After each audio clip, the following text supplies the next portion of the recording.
It's a pleasure to be here at the first Pan IIT Bay Area conference, and delighted to talk to you. So my talk today is going to be about leadership in a variety of different ways, but mainly personal lessons learned over the last 40 years. And I really want to begin by asking how many times you've heard people use this expression, he's a born leader. We hear this again and again, and no matter how many times it's repeated, it's still not true. This statement is one of the big falsehoods in leadership. I personally believe leaders are made and not born. And all of you in the room here who are either currently or aspiring leaders certainly prove that leadership is made. And I'm personally, in many ways, living proof that leadership is made and leaders are not born. Henry Kissinger said that the task of a leader is to take people from where they are today to where they should go. And that's an easy statement to make. It's very simplistic. What he didn't say was where they should actually go and when they should go. Similarly, Dwight Eisenhower said that leadership is the art of getting people to do what you want them to do by making them want to do it themselves. He too took a very simplistic road by not explaining the how. How do you get people to want to do what you want them to do, thereby making you a leader? So there are many different theories of leadership. Some of these theories confuse leadership with management. But my conclusion is that leadership is actually a journey. You're not born a leader. You start the journey somewhere. In my particular case, it was IIT Bombay. This leadership journey evolves, and as time goes on, hopefully you become a better and better leader and a more and more complete leader. So that's what I'll be talking about today. But before I talk about my own journey, I thought it might be helpful to share with you some of the more theoretical definitions and aspects of leadership so we can frame the way other people think about leadership, and then I'll frame the way I think about leadership. So if you look at various books on leadership, the first thing is the definition. The definition of leadership is the ability to lead a person, a team, or an organization. That seems to me to be very circular, right? So what does it mean to lead a team or an organization? And you're back to the whole issue of what is leadership. Then there are theories that leadership is about the innate qualities or the innate attributes or traits that we have. And these traits, to be a leader, need to include such things as perseverance, self-confidence, assertiveness, knowledge, self-awareness, various kinds of expertise. And it seems to me that these are all important, that these are all pre-qualifications for being a leader. You certainly can't be a good leader without them. But it also strikes me that this is not a complete definition, because there is a lot more to leadership than just having these basic qualities. By this theory, everyone who graduates, from a good school or college in India, not just in IIT, just by the selection process that they've gone through to get admitted and graduate, is automatically a leader, because most of them have these qualities. But that's not the case. Everyone with these qualities is not a leader, though these qualities are, in fact, very important pre-qualifications. Similarly, there are theories about situational leadership, where you can be a leader in one context, for example, the military, and then fail as a leader in civilian life. You can be a leader in the moral context. You can fail to be a leader in the political context. You can be a successful leader in a startup, but you may be a failed leader in a company of scale. So this whole notion of situation and context is important to the whole definition of leadership, but that too is not a complete view. There's a more recent view of leadership, which is called sort of this integrated psychological view of 3 layers of leadership, where you have personal leadership, certain qualities there. You have private leadership, where it's a one-to-one relationship with someone that you're leading, certain additional qualities there. And you have public leadership, where you are managing groups of people in the public context. You have other qualities. But again, when I looked at those qualities, I was not that impressed with the theory. So instead, I thought I would share my own experience, and in each of my experiences, to translate them into a particular quality of leadership that I've learned through that experience. And in doing so, also to separate and distinguish what it means to be a leader as compared to what it means to be a manager. So leadership to me is all about passion. And passion is to leadership what effort is to management. So a manager works hard, puts in the effort, but doesn't necessarily have the passion for what they're doing, whereas leaders have to have that passion. And passion is all about belief, passion is about commitment, passion is about energy, passion is about creating excitement. And my journey into leadership began at IIT Bombay, and it started with passion because when I left high school, I had passion for electronics, I had passion for rocketry, and when I started in IIT Bombay, 1964, one of the first questions I asked was whether there were any hobby clubs or societies in which I could participate that had something to do with electronics or rocketry, and there weren't any. I went to the director and the registrar of IIT Bombay and asked if they were planning any such thing. They weren't. They had zero interest in anything other than just basic classroom education. And I decided that that wasn't good enough. And I started collecting a group of friends who had similar passions and similar interests. In one case, a group of people interested in electronics. In another case, a group of students interested in rocketry. And we put this rocketry group together, and I'll use them as an example. And we started building the first rockets in India. Now, building a rocket is far more complicated than it looks. You have to figure out the fuel, you have to figure out the mechanical structure of the rocket, the dimensions, the nozzle.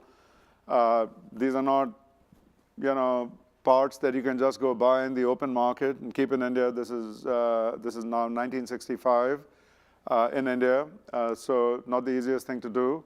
So we started from scratch. We built our own rocket tubes to contain the fuel. We went to the machine shop, designed the nozzles. We copied the design from rocket designs of Robert Goddard that had been published in magazines like Popular Science and Popular Mechanics and various books on rocketry. So it was truly textbook learning the hard way. And we fired the first rocket. It was a painful experience. It exploded. We then built the second rocket. We fired the second rocket. It was a lot more successful. Actually went up 100 feet in the air and then collapsed. But through that journey, this group of students began to get a reputation for doing, creative, innovative things. So that was the good side. The bad side was somehow, and I still don't know how, the Bombay police also found out that there were a group of guys at IIT Bombay who were building rockets. This is 1965. The war had just started between India and Pakistan. Most of you may be too young to remember that it happened in '65, but it did. So of course, the police were concerned that we were all saboteurs, firing rockets or planning to fire rockets into the city of Bombay and wipe out the population of Bombay. By the way, this is before terrorism was a big buzzword. So just, all of us who were 16, 17 years old at that time were actually charged with sedition and, various kinds of violation of various kinds of laws. And naturally, the administration of IIT Bombay got involved. They were all very alarmed. So long story short, we were released. We were asked never to fire a rocket into the air, though we got permission to fire a rocket into the ground. The police decided that firing a rocket into the ground is quite safe and would not affect the war with Pakistan. So what are you going to do? We built a thrust stand, put the rocket the other way down, nose cone facing towards the ground, and fired a half dozen rockets over the next 2 years, and took various measurements on, thrust versus nozzle dimensions versus size of rocket versus fuel. And we were among the first people in India to create zinc oxide as the solid fuel for these rockets. Unknowingly, we nearly exploded, the fuel in the presence of a whole bunch of people, but fortunately the accident didn't happen. But through this, lots of lessons were learned, and many of the kids who were there went on to the Indian Space and Research Organization in Bangalore. So there's at least some seed of truth to the statement that ISRO may owe its success and its existence to some of that early work that this little group of guys did at IIT Bombay. However, the main point of the story is because of passion, we engaged in this activity, and at the end of all this, as we were firing rockets into the ground, the administration finally realized this was really stupid, that they needed a more organized way for orchestrating student activities, and that led to the creation of the Electronic Society and the Rocketry Society, and then ultimately a whole bunch of societies that ultimately led to various kinds of variety programs on campus. So I was social secretary. I helped set up the first variety show at IIT Bombay, and that's now become Mood Indigo, 40 years later. So that was the start of my journey in leadership, because to ultimately achieve what we did, and by the way, I didn't know that this kind of activity was called leadership. We didn't have a name for it. We were just doing stuff we were passionate about. But ultimately, this was really all about getting a group of people aligned around a common purpose, getting the administration to support that purpose, getting the administration to institutionalize that purpose.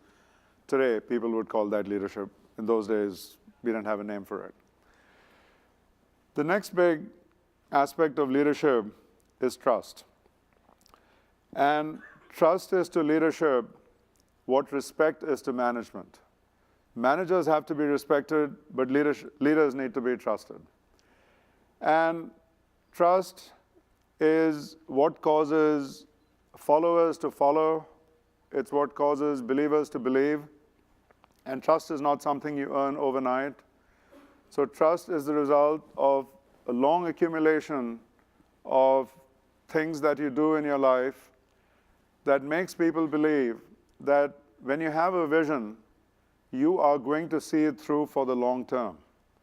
That when you make a commitment to customers and employees and shareholders and community, you are going to see it through for the long term. And when you engage with people, that they can look up to you, that they can see through example the way in which they themselves should change their behavior. These are all the different kinds of things that go into this very amorphous thing and this very fragile thing called trust.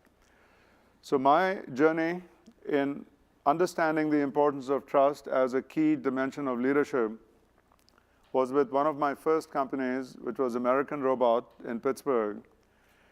And 1 year after starting American Robot with the mission of trying to make it one of the leading robotics companies in the world, I concluded that we had a flawed business model. We had a flawed business model because the Japanese had just begun to dump robots into the US at a selling price that was far less than our out-of-pocket manufacturing cost. However, on the basis of my early reputation, I had raised about $43 million in venture capital. Much of that had been invested into plant and equipment and inventory and a variety of other things to build this robotics company. And it was one of those decisions where, today someone might say, well, why didn't you fail fast? Well, failing fast might be a very convenient and a very opportunistic thing to do. Failing fast is not the way you build great leadership qualities, and you don't build trust. I decided to stick it out, and it took me 9 more years, waking up every morning knowing that I had a fundamentally flawed business model, but during those 9 years, transforming the business entirely from being a robotics company to becoming a computer-integrated manufacturing software company, and taking the value of the investment that venture capital firms had put into the company from a potential value of 0 to something that was in the many tens of millions of dollars, less than 43 million, so our VCs did not get all their money back, but they all got back a lot more than they would have if I had simply given up on the company. Not to mention all the customers that we would have burned, all the employees that we would have burned. I just didn't feel it was the right thing to do. And when I look back at the balance of scales here, on the one side, if I look at it purely financially, as many people do in Silicon Valley, it was an absolutely catastrophic decision to make. I was working 80 hours a week, 50 weeks a year, 4,000 hours a year, 10 years, 40,000 hours, and I made about $400,000. Last time I checked, that's $10 an hour. And of course, you can be flipping burgers at McDonald's and probably make $10 an hour. Because I'm a good worker, I'd have probably gotten a bonus from McDonald's. So that was the dark side. The plus side was it taught me an unforgettable lesson about the importance of trust in leadership, because everything I've done since American Robot is all the result of the fact that I've never been willing to take the easy road. I've never been willing to give up. I've never been willing to sort of, burn all the people who worked with me in helping create something. I've always felt that once you start something, unless you're defying the laws of physics, or you wake up one day and you find that what you do is absolutely physically impossible, giving up is just not an option. Now, the third major dimension of leadership for me is about inspiration. It's about the ability to inspire others. You can do that by setting a very powerful vision. You can do that by articulating a very big purpose. You can do that by creating an emotional connection. You can do that by somehow sparking creativity, enabling creativity. There are many different ways in which you can go about inspiring people. But inspiration is to leadership what planning is to management. So as many of you are managers in very important companies in the Bay Area, you all do planning. Inspiration is different. Inspiration is about something bigger. It's about creating a bigger sense of purpose, about creating a bigger sense of vision, and goes beyond what we do as managers in our everyday lives. So one of the key aspects of inspiration is the ability to inspire people when times are not good. Anyone can inspire people when things are going well, right? It doesn't take much. It's like Vijay Mallya said, you can be the king of good times. But it's actually when times are not good and things turn adverse that true leadership stands out. And my experience in that came when after I started aspect development in Silicon Valley. So after my first 2 companies, I moved here in 1991, started Aspect Development. Aspect was one of the first companies to actually integrate large amounts of content with software to provide analytic solutions and insights for the supply chain. And today, that would be called big data working with software. In those days, it was just content. And over the years, Aspect started to become a very successful company. In 1996, we went public. Our public market valuation then was about $500 million.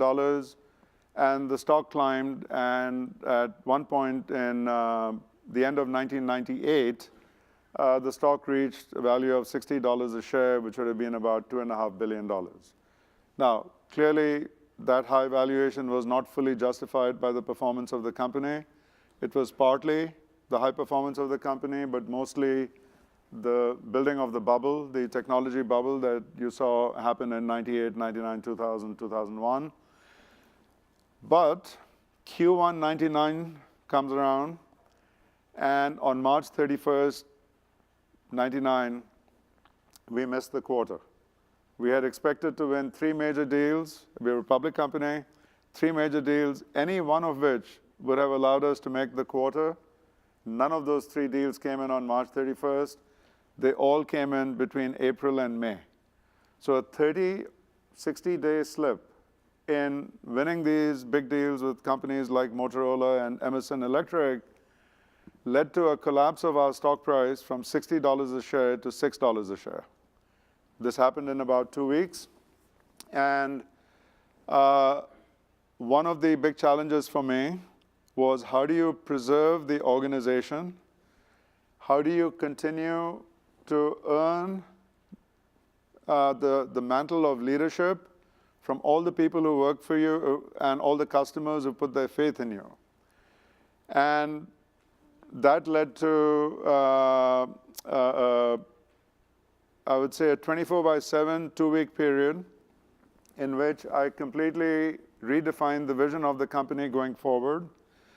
I developed a 3-year roadmap for rebuilding the company around certain new products, new technologies, new go-to-market approaches, with the hope that 3 years later, the value of the stock might recover from $6 to $100, and therefore make the option value for our employees whole, make our customers feel that we were a stable company that would be around for a long time to come. And that was a time, Q1, Q2, 99, when virtually every person we had in the company had 5 or 6 job offers from others. It was a time when, like now, talent was very scarce, and it would have been just absolutely easy for any of them to leave. But perhaps, because they were inspired by the new vision, perhaps because they were inspired by the roadmap and my own commitment, and perhaps they were inspired by the fact that I decided to give this talk to our employees wearing a T-shirt and torn jeans to reflect that we were all in the trenches together, everyone stayed. And the end result was, during that magical 12-month period, our revenues grew 60%. Our stock price went from $6 a share to $15 a share to $30 a share to $60 a share to $200 a share. And then I2 came along and bought us for $236 a share.